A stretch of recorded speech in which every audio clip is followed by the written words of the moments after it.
तर 27 September 28 29 30 1 2 3 4 October पर्यंत राज्यात पुन्हा पाऊस येणार आहे। पण तो पाऊस सर्व शेतकऱ्यांना सांगू इच्छितो, तो पाऊस खूप मोठा नाही, तो पाऊस रिमझिम स्वरूपाचा असणार आहे। आणि तो पाऊस नेमका कुठं पडणार आहे तुम्हाला एक माहिती समजून सांगतो। तो पाऊस पडणार आहे पूर्व विदर्भ, तसेच पश्चिम विदर्भ, मराठवाडा आणि तसेच तो दक्षिण महाराष्ट्राकडे पाऊस पडणार आहे। आता पहिलं काय झालं, पाऊस झाला तो उत्तर महाराष्ट्राकडे झाला।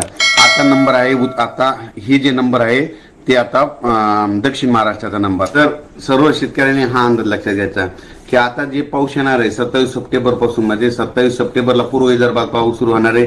तो पाऊस तुम्हाला एक माहिती समोर सांगतो, नागपूर जिल्हा, वर्धा तसेच अमरावती या भागामध्ये पूर्व विदर्भातल्या जवळपास 6 जिल्ह्यामध्ये पडणार आहे। त्याच्यानंतर तो पाऊस यवतमाळ, नांदेड, हिंगोली, परभणी तसेच अकोला, वाशिम तसेच परभणी, जालना, औरंगाबाद तसेच तो पाऊस तसाच हे लातूर, उस्मानाबाद, सोलापूर, सातारा, सांगली तसेच नगर जिल्ह्यात हा पाऊस आसाममध्ये जास्त या प्रमाणात या भागामध्ये पडणार आहे। म्हणून सर्व शेतकऱ्यांनी अंदाज लक्षात घ्यायचा। एकंदरीत राज्यात परिस्थिती बघितली तर राज्यामध्ये हा पाऊस आता रिमझिम स्वरूपाचा पडणार आहे, खूप मोठा काही नसणार आहे। म्हणून हे सर्व शेतकऱ्यांनी अंदाज लक्षात घ्यायचा। परत अचानक समजा एखादं वातावरण बदल झाला तर लगेच शेतकऱ्यांना एक मेसेज दिला जाईल।